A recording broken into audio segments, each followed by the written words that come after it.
নমস্কার বন্ধুরা, স্বাগত সবাইকে নতুন একটা ব্লগে। তো আজ হচ্ছে 14ই ফেব্রুয়ারি শুক্রবার, আর এখন বাজছে সকাল প্রায় 6:30। তো আজকে ব্লগটা এখান থেকে শুরু করছি। আর আজকে রাত্রে ঠান্ডাতে বেশ ভালোই ভোগালো, বিশেষ করে হাওয়াটা।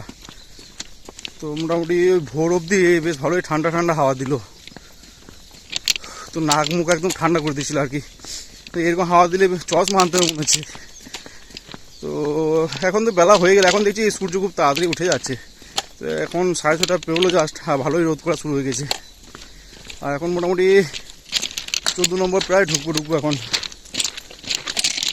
তো যাই 14 নম্বর যাই, তারপরে ডিউটি অফ করে বেরোবো। একদম বাড়ি পৌঁছে আবার কথা হবে। A few moments later. Duty থেকে বাড়ি ফিরেই বসে পড়লাম টিফিন করতে। আর টিফিনে আজকে মুড়ির সাথে ছিল চানাচুর। তো চানাচুর মুড়ি মেখেছিলাম, আর এদিকে ছিল একটা অমলেট, আর এদিকে ছিল গরম গরম লাল চা ছিল। তো চানাচুর মুড়ি, অমলেট, আর দিকে চা খাওয়ার পর ওপরে এসে শুয়েছিলাম, রেস্ট করছিলাম। তো ঘুমও লাগছিলো বেশ, তো ভাবলাম ঘুমিয়ে নিই একটু, কিন্তু ঘুম কোনো মতে এলো না। তো যাই হোক, প্রায় 1:30টার সময় উঠলাম লাঞ্চ করার জন্য।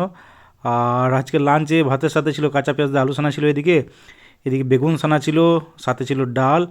আর পাশের বাড়ি থেকে মটন দিয়েছিল, তো সেটারই কিছুটা অংশ আলু দিয়ে রান্না করা হয়েছিল। তো মটনের ঝোল ছিল আলু দিয়ে। তো এই ছিল আজকে লাঞ্চ করার পর ওপরে যেয়ে শুয়েছিলাম। আর টায়ার্ডও লাগছিলো, ঘুমও পাচ্ছিলো, তো কিছুক্ষণের মধ্যেই ঘুম চলে এলো। 2000 years later. আজও সন্ধ্যাবেলায় সেরকম কিছু খেয়ে বেরোয়নি, তাই খিদেও পেয়েছিলো বেশ। তো ডিউটি আসার সময় সবার প্রথমে তো রেড চিলিতে গেলাম, আর সেখানে গিয়ে নিলাম চিকেন মোমো। তো এখানে এর আগে চিকেন মোমো খাইনি কখনো, তো ফার্স্ট টাইম ট্রাই করলাম আর কি। তো ওই 50 টাকার মতো প্লেট, তাতে 6 পিসের মতো হয়তো মোমো থাকে। সাথে ছিল সস, ছিল চিলি সস আর এমনি নর্মাল সস, স্যালাড, আর এদিকে ছিল স্যুপ। তো ওই মোটামুটি লাগলো খেতে, খুব একটা যে ভালো লাগলো তা নয়, তবে ঠিকঠাক আর কি। তো যাই হোক, খাওয়া দাওয়া করে চলে এলাম রেস্ট রুমে। লাস্ট কয়েকদিন ধরে দেখছি নাইট ডিউটি করে যাওয়ার পর ফার্স্ট হাফে কোনো মতে ঘুম আসছে না বলতে, মেন টাইমে যখন ঘুমটা পায় সেই টাইমে টুকটাক কিছু কাজ করতে গিয়ে ঘুমটা চলে যাচ্ছে। ফার্স্ট হাফে কোনো মতে ঘুম আসছে না। আর সেকেন্ড হাফে তো খাওয়া দাওয়ার পরে ঘুম আসতে আসতে অনেক লেট হয়ে যায়। মোটামুটি 2টো, 2:30, 3টে তো বেজেই যায় আর কি। আর ঘুম ভাঙতে ভাঙতে 6টা, 6:30 পেরিয়ে যাচ্ছে। তো দু এক সময় তো লেটও হয়ে যাচ্ছে আর কি, কারণ ওই সন্ধ্যের দিকে বাস ধরতে না পারলে না নেক্সট বাস অনেকটা লেট হয়ে যায়। তো যাই হোক, আজকেও সেম হলো, ঘুম ভাঙছে দেখছি 6:30। তো 6:30 ঘুম থেকে উঠে তাড়াতাড়ি স্নান টান করে রেডি হয়ে বেরিয়ে পড়েছিলাম। আর যাই হোক, ভাগ্যক্রমে বাস স্ট্যান্ডে গিয়েই বাসটা পেয়ে গেছিলাম। আর এদিকে আসময় নামা পর এখানে রেড চিলিতে আজকে first time chicken momo try করলাম, স্টিমড মোমো। তো খেতে মোটামুটি লাগলো, বোলপুরের মোমোর সাথে তুলনা করলে একদম তুলনা করা যাবে না আর কি। কারণ বোলপুরের মোমো আমাকে বেশ ভালোই লাগে। তো এটা সেরকম ধরনের নেই আর কি, মশলা টশলা অতটা ছিল না, স্বাদটা মোটামুটি। তবে এটা স্যুপটা একটু ভালো লাগলো, বেশ গরম মশলা দেওয়া ছিল, আর ঠান্ডা ঠান্ডা ঠান্ডা লেগে আছে মোটামুটি। বেশ ঝাল ঝাল বেশ ভালোই লাগলো। তো এক প্লেট মোটামুটি 6টার মতো ছিল হয়তো। তো যাই হোক, এই জাস্ট রেস্ট রুম ঢুকলাম, তো এখন বাজছে প্রায় 8:15-20 হয়ে গেল। তো দেখি কিছুক্ষণ রেস্ট করি, তারপরে ডিনারটা করবো, দিয়ে তারপর নাইট ডিউটি বেরোবো। প্রায় 9:30টার সময় বসে বললাম ডিনার করতে। আর আজকে ডিনারে 4টা রুটি ছিল এইদিকে, সেম আর কি। আর ছিল চিকেন আলু ঝোল ছিল। তবে আজকে তরকারিটাতে মশলা লবণ একটু কমই ছিল। আর এদিকে ছিল রসগোল্লা ছিল 2টো, আর এদিকে ছিল পেঁয়াজ আর কাঁচা লঙ্কা।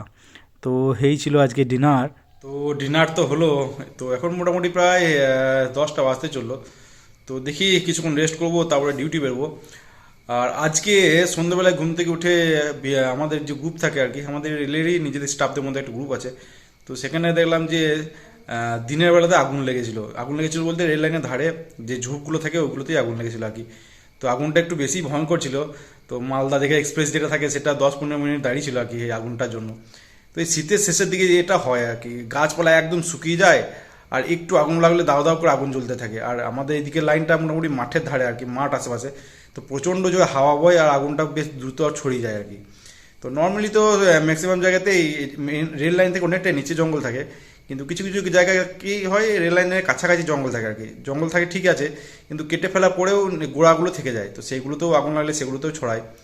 আর এদিকে আগুন এতটা দ্রুত হয় যে আগুনের আঁচ প্রচণ্ড হয়, আর ধারে পাশে যাওয়া যায় না, নেভানো খুব কষ্টকর হয়ে যায়। তো এগুলো আগুন মেনলি লাগে 2-3টে কারণে লাগে। একটা তো হচ্ছে অনেকে দুষ্টুমি করে লাগিয়ে দেয়, বাচ্চা কাচ্চারা অনেকে দুষ্টুমি করে লাগিয়ে দেয়, সেটা একটা হয়।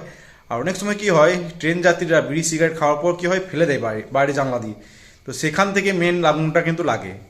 তো এখান থেকে যারা বিড়ি সিগারেট খাও ট্রেনে, এরকম করে ফেলা কিন্তু ঠিক নয়, কারণ আগুন যে কতটা ভয়াবহ হয় আমরা যারা সামনে থেকে দেখেছি বা আগুন নেভানোর চেষ্টা করি তারা জানি। এত কাছে যাওয়া যায় না, এতটাই তাপ বেড়ে যায় আর কি। তো আগুন নেভানো প্রচণ্ড কষ্টকর হয়ে যায় সেই সময়ে। আর আমাদের তো সব কাজ আমার থেকেই করতে হবে, দমকল কর্মী হয়ে যায় আমরা সেই সময় আর কি। তো আশেপাশে জল যদি না থাকে তো গাছের ডালপালা দিয়েও আগুন নেভানোর চেষ্টা করা হয় আর কি। তো আজকেই দেখছিলাম যে ওটা দেখলাম লোকাল কয়েকটা নিউজ চ্যানেল কভার করেছে ব্যাপারটা, বোলপুর নিউজও কভার করেছে দেখলাম, আর দেখলাম নিউজ 18 বাংলাও কভার করেছে। তো দেখি তোমাদের ক্লিপ কয়েকটা ওখান থেকে নিউজ চ্যানেল থেকে ক্লিপ কয়েকটা তোমাদের দিয়ে দেবো, তোমরা দেখবে। তো এই হচ্ছে ব্যাপার। লাস্ট কয়েকদিন ধরে বেশ ভালোই আগুন লাগছে, দুবরাজপুরে লেগেছিলো, আগের দিন দেখলাম পাঁচড়াতেও লেগেছিলো। তো এই আর মেন যেটা হয় আগুন লাগলে ট্রেন চলাচল ব্যাহত হয়ই, আবার বিভিন্ন জায়গায় সিগন্যালের তার থাকে, সেগুলো পুড়ে গেলে আরও সমস্যা সিগন্যালিংয়ে, তখন আরও ট্রেন ডিলে হয়ে যাবে আর কি। তো যাই হোক, এই তো হলো ব্যাপার। দেখি কিছুক্ষণ পরে ডিউটি বেরিয়ে পড়বো, আর তোমাদের ক্লিপগুলো দেখে নিই, তোমরা ততক্ষণে ক্লিপগুলো দেখো, তারপর আবার ডিউটি বেরোনোর পর কথা হচ্ছে তোমাদের সাথে। রেল লাইনের ধারে ঝোপে আগুন, বীরভূমের দুবরাজপুর চিনপাই স্টেশনের মাঝের ঘটনা। আগুনের জেরে প্রায় 15 মিনিট দাঁড়িয়ে পড়ে দীঘা মালদা এক্সপ্রেস। রেল কর্মীরা গিয়ে পরিস্থিতি নিয়ন্ত্রণে আনে। ঝোপে ফেলা সিগারেট থেকে আগুন অনুমান রেলের।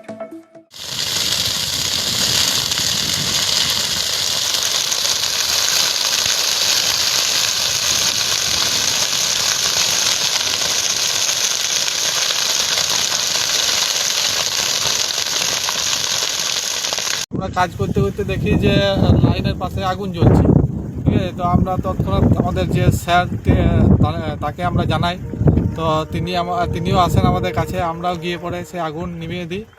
আমার নাম Suman Sarkar, senior section engineer, permanent way department, দুবরাজপুরে আপ লাইনের সাইডে আমাদের ট্র্যাক মেনটেনার কিছু কাজ করছিল। 36-এর 23-25-এ কাজ করছিল।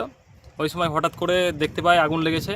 36-এর 11-13 কিলোমিটারে আগুন লেগেছে। তারপরে আমাকে রিপোর্ট করে, আমরা আসি। তারপরে সবাই ট্র্যাক মেনটেনার সবাই মিলে আগুনটা নেভানো হয়।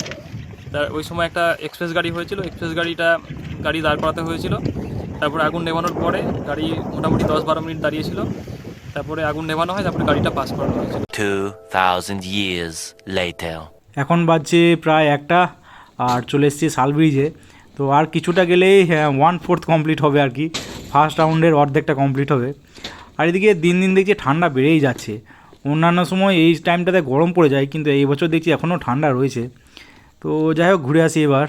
তো আজকে এই ভিডিওটা এখানে এন্ড করছি। ভিডিও ভালো লেগে থাকলে লাইক অবশ্যই করে দিও, আর ইউটিউব থেকে দেখলে সাবস্ক্রাইব করে নাও, ফেসবুক থেকে দেখলে পেজটাকে ফলো করে নিও। তো আজকের মতো টাটা বাই বাই, দেখা হচ্ছে আবার কালকে।